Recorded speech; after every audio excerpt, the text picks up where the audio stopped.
Okay, guys, today I have a request from a friend about reports. I can't show you most of the way we do reports in MDHQ because that would show you HIPAA protected information, which I don't want to do, obviously.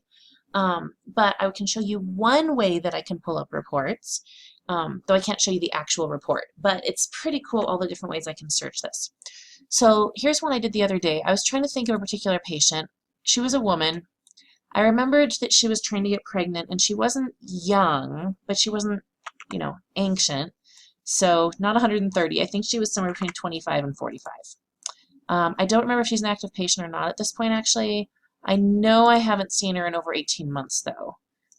She does not have an upcoming appointment scheduled, and, it's just me here, but I'm going to go ahead and leave that with anyone just in case. And then all I do is click Generate this report, which I'm not going to do because I don't want you to see that. It'll give me a list of all of my female patients, ages 25 to 45, who have not seen me in the last 18 months and do not have an upcoming appointment. And then I can skim through the list and find the one that I was trying to think of. Let's say instead that I was trying to think of everyone who has diabetes, or who has hypothyroidism, or whatever. So instead I could do every person in the practice. I don't care when they were last seen, but now I care about, now there's a couple different ways of doing this. One would be just do a keyword search. So let's say I want to do something like depressed. The hard thing is that will also find things in the notes. So if I said is not depressed in the review of systems, that will come up. So I tend to use that more for things that I would only mention if it was pertinent. One thing I will put there is ACE. So anytime I've talked about ACE score with someone, they will come up. Another thing I might put in there is if I put VAX, I only use VAX when I'm talking about someone who's against vaccines. So anytime I've said they're anti-vax or something like that, that will come up. In general, if I'm looking for a particular diagnosis, I'll go here. So like hypothyroidism.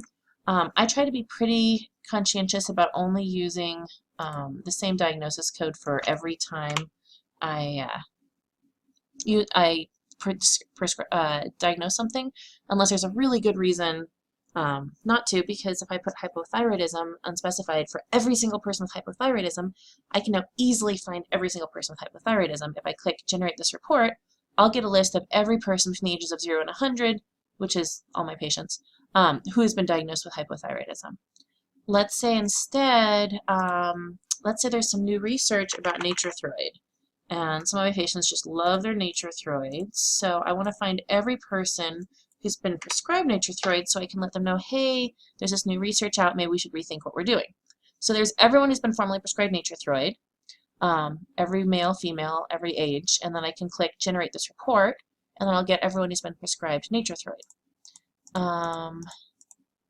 So those are just a few examples, but I use this search a lot, mostly because I forgot who I'm trying to think of, but also sometimes if something comes up and I want to find everyone with a particular diagnosis, or I was going through trying to find everyone who should get screened for lung cancer, so I was able to go through and find every person with tobacco use in their diagnosis, and so I got a complete list, and in that case, I got everyone age 40 and up, so I could talk with them about it, and then I generated that report. So I got every 40 and up, male or female, who uses cigarettes, and I'm able to decide, does that person meet criteria for a CT or not, and contact them.